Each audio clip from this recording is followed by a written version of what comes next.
ইতিমধ্যেই গুরুত্বপূর্ণ update, voice and SMS only packs, অর্থাৎ শুধুমাত্র আপনার মোবাইলে কথা বলা এবং এসএমএস দুটো দিয়েই ইন্টারনেট ছাড়া একটি নতুনভাবে প্যাকস নিয়ে আসতে চলেছে ট্রাই কমিউনিকেশন ডিপার্টমেন্ট। মোবাইলের ট্যারিফে ফের শুধু ভয়েস এসএমএস প্যাক ফিরিয়ে আনতে চাইছে ট্রাই। গ্রাহকরা পাবেন কোন সুবিধা, এটা নিয়ে আলোচনা হবে আজকের এই ভিডিওতে। বর্তমানে মোবাইল রিচার্জের জন্য যে ট্যারিফ প্যাকগুলি রয়েছে তাতে এমন বহু পরিষেবা রয়েছে যার সবকটি গ্রাহকদের হয়তো প্রয়োজন নেই। তাই ট্রাই চাইছে এবার থেকে ফিরে আসুক ভয়েস ও এসএমএস প্যাক। অর্থাৎ এর আগে যেমন আপনারা জানেন উইদাউট স্মার্টফোন যাদের রয়েছে অর্থাৎ কিপ্যাড মোবাইল, তারা শুধুমাত্র ভয়েস ও এসএমএসটাই চান। তো এবার ট্রাই অর্থাৎ টেলিকমিউনিকেশন ডিপার্টমেন্ট তরফ থেকে কি বলা হয়েছে দেখুন। Telecom Regulatory Authority of India বা ট্রাই এর তরফে একটি কনসালটেশন পেপার প্রকাশিত হয়েছে। Review of telecom consumer protection regulation TCPR 2012 শীর্ষক সেই পেপার প্রকাশিত হয়েছে, যেখানে সংশ্লিষ্ট মহলের পরামর্শ আলোচনা চাইছে ট্রাই। সেখানে ট্রাই চাইছে ফিরে আসুক শুধু ভয়েস আর এসএমএস প্যাক। এর নেপথ্যে রয়েছে একটি কারণ, সেই কারণটি চলুন একবার আপনাদেরকে জানিয়ে দিই। বর্তমানে মোবাইল রিচার্জের জন্য যে ট্যারিফ প্যাকগুলি রয়েছে তাতে এমন বহু পরিষেবা রয়েছে যার সবকটি গ্রাহকের হয়তো প্রয়োজন নেই। তাই ট্রাই চাইছে এবার থেকে ফিরে আসুক ভয়েস ও এসএমএস প্যাক।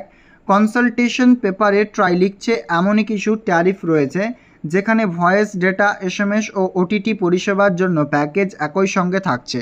অর্থাৎ এটা নতুন যে প্যাক নিয়ে আসছে সেখানে ভয়েস, ডেটা, এসএমএস, ওটিটি পরিষেবার জন্য প্যাকেজ একসঙ্গে থাকছে।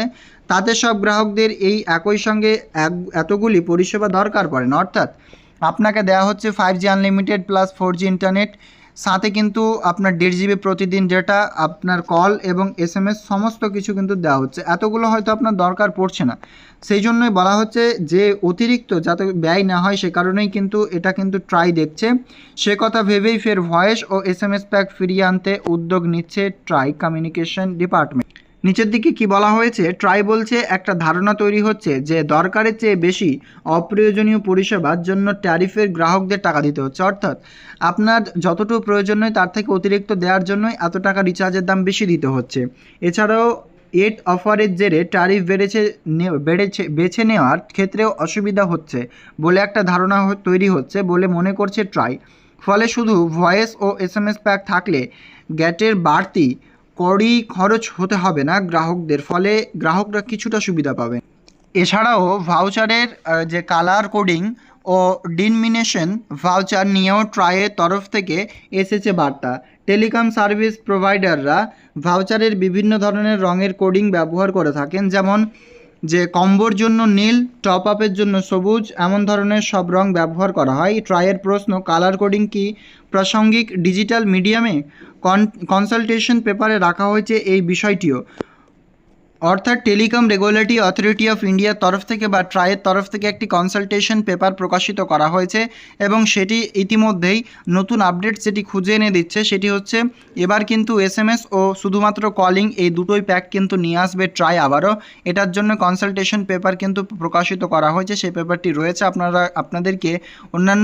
আপনাদেরকে দেখানো হবে যে এই পেপারটা আসলে বেরিয়েছে এই কারণেই যে ইতিমধ্যে টেলিকম রেগুলেটরি অথরিটি অফ ইন্ডিয়ার তরফ থেকে যে ট্রাই থেকে সম্পূর্ণ নতুন আপডেটস পাওয়া যাচ্ছে, যে এবার কিন্তু শুধুমাত্র রিচার্জে যেটা নতুন সিস্টেম আসবে আবারও আসতে চলেছে, কল এবং এসএমএসই প্যাকে শুধু থাকবে, কোনো ডাটা থাকবে না। এটার জন্য আপনাদের অনেক টাকা কিন্তু কম দিতে হবে এই যেই সমস্ত টেলিকম কোম্পানিগুলো রয়েছে তাদেরকে। অর্থাৎ ইতিমধ্যে আপনাদের রিচার্জের দাম প্রায় কমতে চলেছে এমনটাই ট্রাই সূত্রে কিন্তু খবর পাওয়া যাচ্ছে।